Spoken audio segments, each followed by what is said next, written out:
दिनेश श्रीवास्तव, आप देख रहे हैं live. To put it simply, there is no remedy. Filing of reply will not serve any purpose.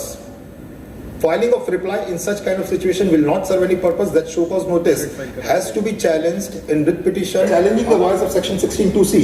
That 16(2)(c) basically is cast a duty upon the recipient to do something which is impossible. Judgment in the case of Arise India of Delhi High Court, Onyx Design Karnataka High Court, Ghirulal Bachal of Punjab and Haryana High Court, these judgments can be relied for the purpose of challenging the voice of section 16(2)(c). Now moving forward, at least December 2021, it is ultra virus because there was no supporting provision in the. मैं दिनेश श्रीवास्तव, आप देख रहे हैं commercial tax और bar association का हुआ conference, जिसमें businessman, आम पब्लिक, सरकार एक कानून को मानते हैं, लेकिन फिर भी लेजी होने के कारण इसलिए केस पेंडिंग हो जा रहे हैं। बहुत धन्यवाद। मैं सीए जमुना शुक्ला, AIFTP की सेक्रेटरी जनरल हूँ। जैसा कि आपने कहा कि टैक्स कॉम्प्लिकेशंस आ रहे हैं, इसकी एक वजह तो ये भी है कि अब किसी चीज़ को पकड़ना बहुत इजी हो गया है बिकॉज ऑफ डिजिटल इंडिया। और ये GST की जो लॉन्चिंग हुई है, इसका यही पर्पस भी था कि आप ITC जो फ्रॉडुलेंट, जो धोखाधड़ी करते हैं, वो कुछ लोगों की वजह से सारे जो हमारे ईमानदार बिजनेसमैन हैं उनको तकलीफें ये आ रही हैं। और डिपार्टमेंट का तो काम है कि वो भाई शक करेगा, क्योंकि फ्रॉडुलेंट आपने सुना होगा 150 करोड़ 1500 करोड़ का धोखाधड़ी हुआ। तो ऐसे धोखाधड़ी कितने फैले हैं, तो अभी डिपार्टमेंट को बहुत सतर्क कदम उठा के इसी तरह हावी होकर, जिससे कि जनता परेशान हो रही है, उनकी वजह से आसाद को परेशानियाँ आ रही हैं, ईमानदार आदमी को भी आ रही है। इतने शातिर होते हैं जो धोखाधड़ी करते हैं कि वो 5-6 स्टेप बैक, देखिए आप बैंक का जो ट्रेलिंग जो होता है 2-3 पीछे जाता है, पर ये उससे बढ़ के 3 में अगर ट्रेस हो सकता है तो ये 6 स्टेप पीछे जाकर ये धोखाधड़ी करते हैं। तो वाकई एक तरह से नो डाउट हमें रेस्पॉन्ड हो रहा है, पर कहीं ना कहीं बहुत शातिर लोग हैं और इसीलिए डिपार्टमेंट आज इतना सख्त होता जा रहा है। अभी गवर्नमेंट की भी एक सीमा है, वो कितना डिजिटलाइजेशन करेगी, कितना पीछे जाएगी। इसीलिए इनकम टैक्स में GST की वजह से अब इनकम टैक्स में भी हम लोग को ये प्रॉब्लम आ रहा है कि सोर्स मतलब पीछे जाके आप 2 स्टेप तक, जैसे हमारे बाप दादा तक तो मैं आज इंक्वायर हूँ, मेरे फादर तक इंक्वायरी होती थी, अब दादा परदादा यहाँ तक की इंक्वायरी अब करने मजबूरी हो गई है, क्योंकि जो हमारे धोखाधड़ी करने वाले लोग हैं वो इतना आगे तक सोचते हैं, तो सरकार को भी सोचना पड़ेगा। क्या क्या इसमें कानून का प्रावधान है? कोई धोखाधड़ी करते हैं तो कितने साल की सजा, क्या सर? सजा तो देखिए बहुत ही है, वो तुरंत ही होता है, लेकिन हमारे लॉयर्स उसको कम कराते हैं, ज़्यादा कराते हैं। सजा का अगर क्रिमिनल एक्ट है तो क्रिमिनल लॉयर ही बता पाएगा, हम लोग टैक्स प्रोफेशनल्स हैं, अगर क्रिमिनल का हमारे दोस्त खड़े हैं उनको पता हो तो। लेकिन सजा है सर 10 साल तक है, और पर डे फाइनेंशियल पेनल्टी बहुत है।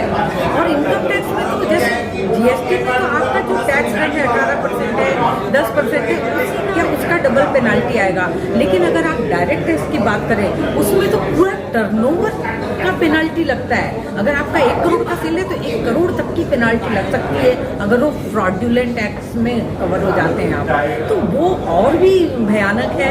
इसीलिए जनता को हमेशा सही तरीके से काम करना है, जो लॉ परमिट कर रहा है, जो लॉ ने रूल बनाया है, उस हिसाब से वो करें। और वो जहाँ से भी एक मैं मैसेज देना चाहूँगी कि ये सारी जो सख्त हुआ है, हम अगर एक ईमानदार बिजनेसमैन है, हम किसी से माल खरीद रहे हैं तो हमें ये ध्यान देना होगा कि हम सही आदमी से बिजनेस कर रहे हैं। अब हमारी ये जिम्मेवारी सरकार ने डाल दी है कि हमको ये देखना होगा कि हमारा जो बिजनेस सर्कल है वो ईमानदार है, वो जेन्युइन बिजनेसमैन है, तो हमें कभी परेशानी। देखिए, मैं पंकज गे हूँ, deputy president all India federation of tax practitioner, जो करीब 12,000 सदस्यों की टैक्स प्रोफेशनल की संस्था है। फ्रेंड्स, आपको ये समझना पड़ेगा कि GST में कॉम्प्लिकेशन बढ़ते जा रहे हैं। जिस तरीके से आजकल नोटिस जारी हो रहे हैं, तो बड़ी मुश्किल हो रही है व्यापारियों के लिए काम करने की। छोटी छोटी बात पर सरकार नोटिस जारी कर रही है, और इतने सारे अमेंडमेंट, सर्कुलर, नोटिफिकेशंस आते हैं कि कई बार कोई इस चीज़ का इंटरप्रिटेशन किस तरीके से लेना है ये समझ में नहीं आता है। जीएसटी आया था तब ये सोचा था कि जटिलताओं से निजात मिलेगी और हमको जो भी काम करना है एक टैक्स रेट रहेगी, लेकिन हमने देखा मल्टीपल टैक्स रेट्स है, लोकल और इंटर स्टेट का डिस्प्यूट है, जो बोगस बिल्स हैं उनका एक बहुत बड़ा इशू चल रहा है। ये समझ में नहीं आता जब सरकार जिनको रजिस्ट्रेशन देती है उनको टैक्स पे करने की लाइबिलिटी देती है, उनसे अगर कोई व्यापारी माल खरीदता है तो क्या ज़रूरत है कि उसके ऊपर वापस से लाइबिलिटी आए, ये हमको समझना पड़ेगा।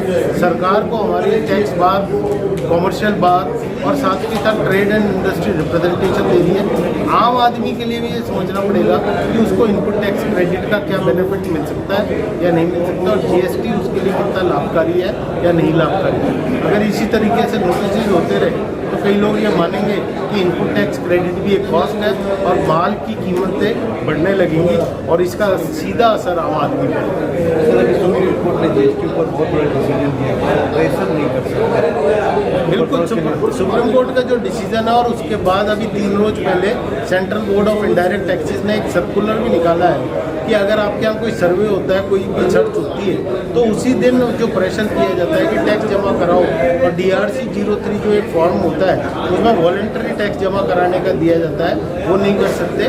और CBIC ने अपनी गाइडलाइंस जो कि सभी रेवेन्यू ऑफिसर्स पे बाध्यकारी है, उसमें ये डायरेक्ट किया है कि जिस दिन सर्वे हो सर्च हो उस दिन कोई भी टैक्स किसी भी व्यापारी से जमा नहीं करवाए। ये एक वेलकम कदम है। सर, आप जो बिजनेसमैन स्टार्टअप बिजनेस उसको सर क्या क्या चीज़ को ध्यान देना चाहिए?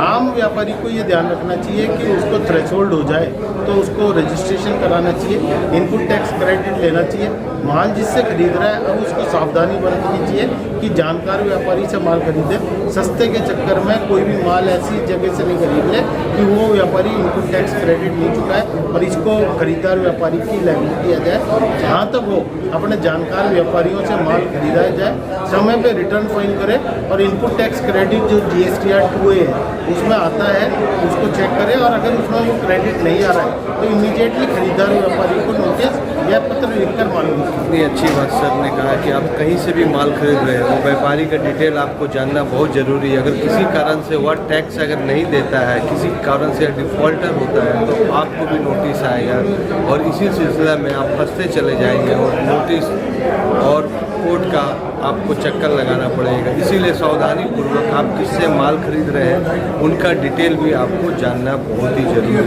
AD लाइव के वीडियो को लाइक कीजिए, चैनल को सब्सक्राइब कीजिए। मैं